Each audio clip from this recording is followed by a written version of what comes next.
ভারতের বিরুদ্ধে পূর্ণ শক্তি নিয়ে নেমে পড়েছে পাকিস্তান।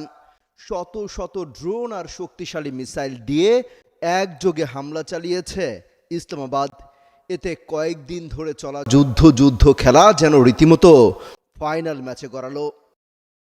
জম্মু কাশ্মীর ও পাঞ্জাব সহ উত্তর পশ্চিম ভারতের বিভিন্ন অঞ্চলের অন্তত ৩৬ জায়গায় ড্রোন ও আর্টিলারি হামলা চালিয়েছে পাকিস্তান।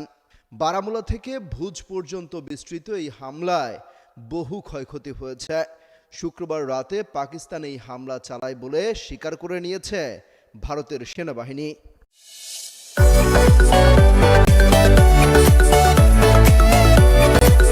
ভারত দাবি করছে গত ২৪ ঘন্টায় পাকিস্তান প্রায় ৪০০টি তুর্কি নির্মিত সোনগার্ড ড্রোন দিয়ে সব হামলা চালায়, এমনকি ভারী কামান পর্যন্ত ব্যবহার করে গোলাবর্ষণ করে, যার ফলে কিছু সেনা সদস্য নিহত হয়েছে বলেও জানায় ভারত। জানানো হয় হামলার লক্ষ্যবস্তু ছিল জম্মু, সাম্বা, পাঠানকোট, উধমপুর, নাগরোটা, বারামুলা সহ শ্রীনগরের মতো এলাকা। এসব অঞ্চলে থেমে থেমেই বিস্ফোরণের শব্দ শোনা গেছে।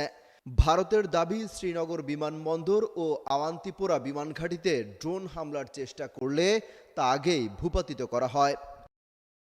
মোদির সেনাবাহিনী জানিয়েছে তারা সর্বোচ্চ সতর্কতায় রয়েছে এবং সব ড্রোন হুমকি মোকাবেলায় অ্যান্টি ড্রোন সিস্টেম ব্যবহার করছে। এলওসির কাছে পাকিস্তানি বাহিনীর একাধিক যুদ্ধবিরতি লঙ্ঘনের জবাবে পাল্টা হামলা চালানো হয়েছে বলেও জানায় ভারত। ক্ষতিগ্রস্ত এলাকার বাসিন্দারা জানিয়েছেন আকাশে একাধিক ড্রোন ঘোরাফেরা করতে দেখা গেছে এবং বিস্ফোরণ ও অ্যান্টি এয়ারক্রাফট গান ছোড়ার শব্দ শুনতে পাওয়া গেছে।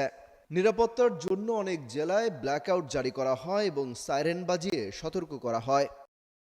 ভারতের পররাষ্ট্র সচিব বিক্রম মিস্ত্রি বলেন, পাকিস্তান বেসামরিক বিমানকে ঢাল হিসেবে ব্যবহার করেছে এবং উপাসনালয়ে হামলা চালিয়েছে, যা আন্তর্জাতিক নিয়মের লঙ্ঘন।